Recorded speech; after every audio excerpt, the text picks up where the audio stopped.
one of the things I learned is really, really cool, and I don't know how it happens, but there's a formula. You know what a fractal is, right? Well, the fractal is a formula. It's a formula that represents God. It represents how the universe works. A scientist will go nuts with the formula because the formula tells you everything about all it has to do with energy, how it works and everything. A metaphysics person will go nuts with the formula because it shows you in the fractal, there's one place that's peace. The rest of it is chaos. It's just like the universe. It's just like the universe. It's identical to the universe. And I was having even another, so a lot of times I have flashbacks because I don't need to take any drugs. I just go, oh, that was wonderful, right? Because every LSD I've done, every drug, I don't do drugs. I only LSD and mushroom and pot. That's it. I am not a cocaine user. Right now I'm doing microdosing. Can you tell? No, I am. I joined this church, and I used to grow my own shrooms because mushrooms, to me, mushrooms, you know what's so cool about mushrooms? That when you trip, what you're doing is you're listening to the mind of the psilocybin being.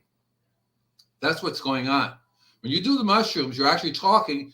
The psilocybin being is a big, giant being that encompasses the horus. It's one being, mycelium, right? See, right? And I did a talk the other day of how trees communicate.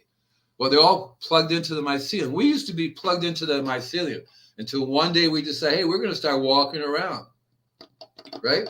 So we took our soil with us, but doesn't mean we're not connected. And to me, microdosing is very important because I started in the service doing mushrooms in the service, and I was the only guy on board ship that didn't drink beer. I was a stoner, and I did LSD, and that's how I got the name Captain Crazy. Okay, you want to volunteer? Oh, that guy over there would do it. And I got court-martialed 14 times. They would tell me, they would say, son, men don't smoke pot, they drink beer. And I would start laughing. I said, you're fucking kidding me, right? That was in 1968, 1969.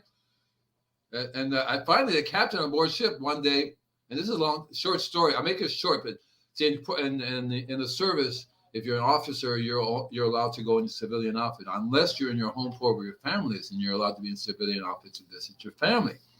So part of my family is from Puerto Rico. The ship pulls in.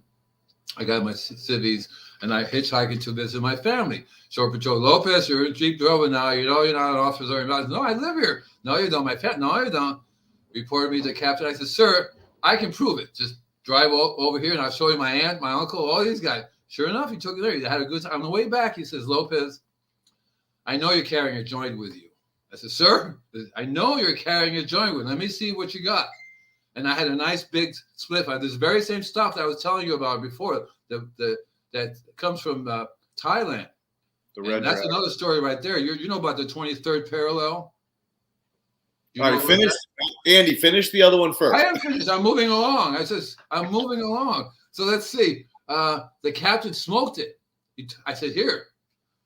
Yes, sir. And he pulled over. He was smoking.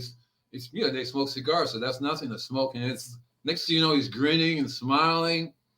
He said, hey, this is not bad. I'm hungry as shit. Let's go eat something.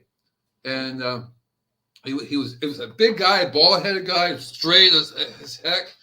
And he was eating, and I'm eating with him too. And it turns out, see, as a co-pilot, I was a duty photographer, but I was also a duty driver, and I could fly almost any helicopter or plane in case, I'm up there and everybody dies. I'm the only guy there, So I'm mainly on the helicopter. So I was on the landing platform helicopter. I did the Apollo shots. Those guys, what's the first thing they asked me for when they landed? And I'm in there with the decontamination. Make a wild guess. I won't have to. I know exactly what they asked for. They said, Lopez, I need a big joint. Yes, sir. That was 1968, 1969. And so I was the only, I used to do this crazy. They used to have a man overboard drill. Here's what you do.